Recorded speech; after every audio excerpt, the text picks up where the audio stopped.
चाहती हूं। बार बार विपक्ष के कई साथियों ने कहा टाइमिंग की बात करें, यहां तक कि माननीय अखिलेश यादव जी ने कहा जल्दबाजी।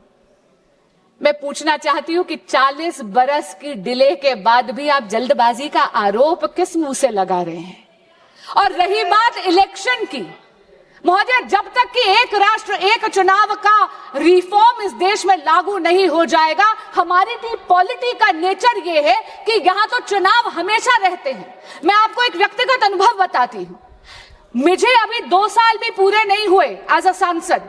जून में 2 साल में कंप्लीट करूंगी, लेकिन बंगाल का चुनाव 7वां चुनाव है जिसमें योगदान करने का मुझे मौका मिल रहा है। इसलिए चुनाव तो यहां चलते रहेंगे, लेकिन चुनाव बहाना नहीं बन सकता हमारे देश की मातृशक्ति का हक मारने के लिए।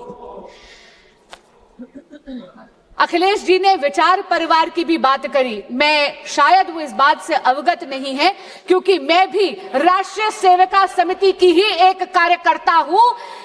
पिछले 90 वर्षों से राष्ट्रीय सेविका समिति संघ के साथ कदम से कदम मिलाकर इस देश की सेवा कर रही है।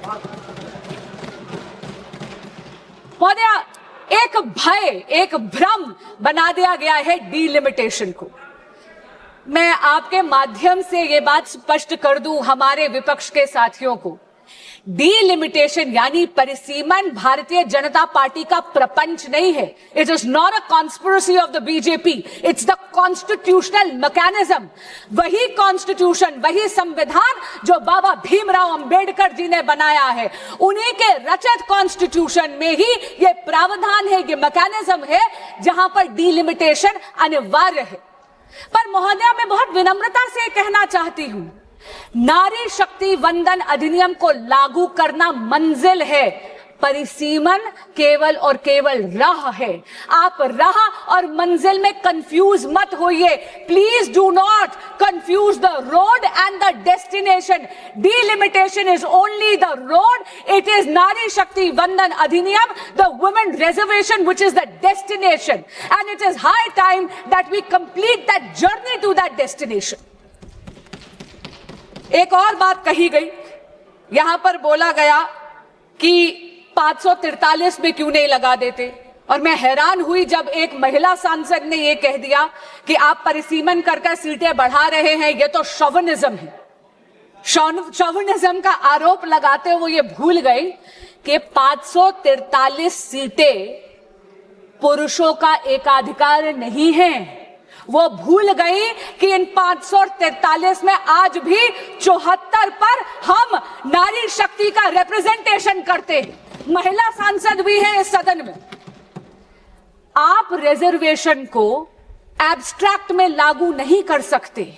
आपको रिजर्वेशन को आइडेंटिफाइड कॉन्स्टिट्यूएंसीज में ही करना पड़ेगा, और इसीलिए परिसीमन आवश्यक है, सीटों की बढ़ोतरी आवश्यक है।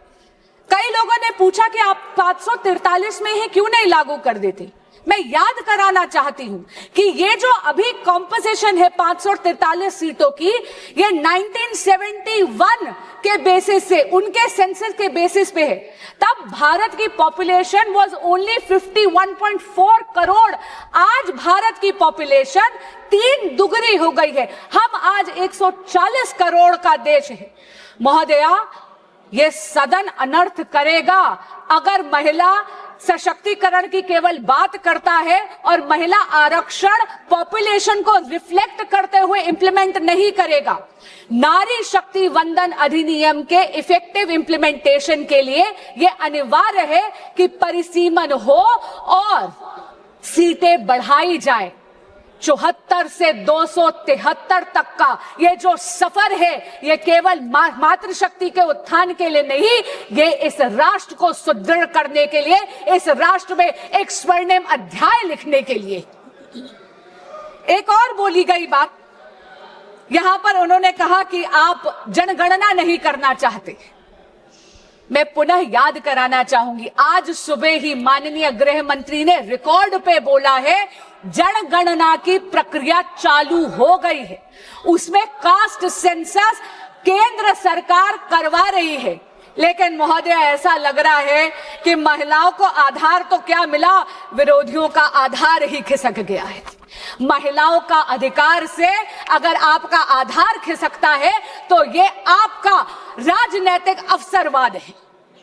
पर मैं आज करबद्ध प्रार्थना करना चाहूंगी विपक्ष के सभी साथियों से कि एक बहुत ही इंटेलिजेंट सॉल्यूशन इस विधेयक में, इस बिल में बनाया गया है, जहां पर यह सुनिश्चित करा गया है कि जो टेरिटोरियल ज्योग्राफी है वो तो 2011 के सेंसस के बेसिस पे करी जाए, लेकिन जो सीटों की बढ़ोतरी है उसमें किसी भी मैं पुनः कहती हूं, किसी भी राज्य का हक ना मारा जाए। अरे आज तो सदन में खड़े होकर यशस्वी प्रधानमंत्री श्री नरेंद्र मोदी जी ने गारंटी तक दे दी, और हमसे पूछिए, हम आपको बताना चाहते हैं मोदी की गारंटी सारी गारंटी पूरी करने की गारंटी।